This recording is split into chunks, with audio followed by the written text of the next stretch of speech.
Hey guys, দেখো আজকের ভিডিওটা তো খুবই ইন্টারেস্টিং। এই ভিডিওটা কোথা থেকে দেখে না, কোনো কিচ্ছু করে না, হঠাৎ করে মাথায় আসলো আর আমি কমপ্লিট করে ফেললাম। চিন্তাটা অনেক দিনকার, কিন্তু করতে একটু আগে কাজের কথা বলে নি। প্রথমে তো আমি 3টে মাটির প্লেট নিয়েছিলাম, আর এই মাটির প্লেটের ভিডিও দেখতে তো তোমরা ভীষণ পছন্দ করেছো এর আগে। তো আমি এটাকে চায়ের প্লেট হিসেবে ব্যবহার না করে এর উপর রাখবো ত্রিমূর্তি, মানে জগন্নাথ, বলরাম আর সুভদ্রা। যেমনভাবে পরপর ঠাকুরগুলো সাজানো থাকে আমি পরপর ভাবেই কালার করেছি। প্রথমে তো আমি প্লেটটাকে ভালো করে ধুয়ে প্লেটের থেকে মাটিগুলো সরিয়ে তারপর তার উপর জেসো অ্যাপ্লাই করে নিয়েছি। আর সেটা তো দেখানোর কিছুই নেই, আমি অনেকগুলো ভিডিওতে দেখিয়েছি যে জেসো কীভাবে অ্যাপ্লাই করে, থালা কীভাবে ধুয়ে জেসো অ্যাপ্লাই করে, তাই ওগুলো আর দেখায়নি। তবে তোমাদের যদি কোনো প্রশ্ন থাকে তো করতে পারো। তারপর আমি পেন্সিল দিয়ে তো প্রথমে ড্র করে নিয়েছিলাম আউটলাইনটা, আর তারপর তার ওপর কালো রঙের ফেব্রিক দিয়ে বর্ডার দিয়ে নিয়েছি, কারণ তাহলে না স্পষ্ট বোঝা যায়। আর জেসোর ওপর খুব বেশি পরিমাণে পেন্সিল দিয়ে করিনি, কারণ কালো হয়ে যাবে। তো ব্যাস, তারপর আমি কালার শুরু করে দিয়েছি।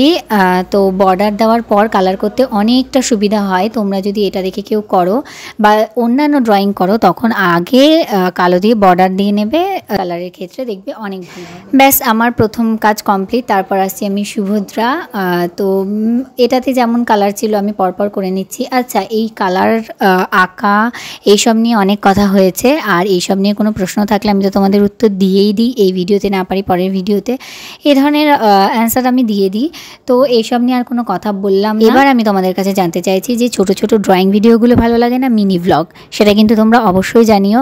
আর জানো তো, আমি ভেবেছি প্রত্যেক সানডে একটা করে লং ভিডিও আপলোড করব, কিন্তু আমি আগের সানডেতেও পারিনি, আবার এই সানডেতেও পারবো কিনা ঠিকই ছিল না। আমার ছবি তো কমপ্লিট, ফাইনাল লুক নেওয়া একদমই কমপ্লিট হয়েছিল না, আর এডিটিং করাও কমপ্লিট হয়েছিল না। আর আমি ভেবেছিলাম যে প্রত্যেকটা ছবির সাথে নিজের আউটফিট এবার থেকে ম্যাচ করব, সেটাও এবার সম্ভব হলো না, তবে পরের বার অবশ্যই চেষ্টা করব। আচ্ছা, আমি তো আমার নিজের মতো করে ছবি এঁকেছি। যদি কোনো ভুল হয়ে থাকে তাহলে তোমরা আমাকে অবশ্যই দেখিয়ে দিও বা বলে দিও যে কোন জায়গাটায় খুদ ধরা পড়ছে, আমি তো বুঝতে পারিনি, তবে কোনো জায়গা তোমরা বুঝলে অবশ্যই আমাকে জানিও। আচ্ছা, কে কে আমার আঁকা ছবি দেখে নিজেরা বাড়িতে ট্রাই করলে সেটা আমাকে অবশ্যই জানিও, আমি তাদের নাম নেব। আর তো দেখতে থাকো, অনেক কথা হয়ে গেল, এখন আর বকবক করবো না, এখন শুধু মন দিয়ে দেখতে থাকো। আর কোনো কোশ্চেন থাকলে ফটাফট কমেন্ট করে দাও।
হে গাইস, কাজটা অলরেডি ডান। এখন ত্রিমূর্তিকে আমি পরাবো সোনার নাকের। দেখো, হ্যাঁ, এই গোল্ডেন কালার দিয়ে আমি তিনজনেরই নাকের পরিয়ে দিলাম। গোল্ডেন কালার করলাম যাতে গোল্ডেন গোল্ডেন একটা ভাইবস দেয়। এখানে ইয়েলো কালারও অ্যাপ্লাই করতে পারো তোমরা, কিন্তু আমি এটাকে গোল্ডেন কালারই দিলাম যাতে সোনা সোনা দেখতে লাগে।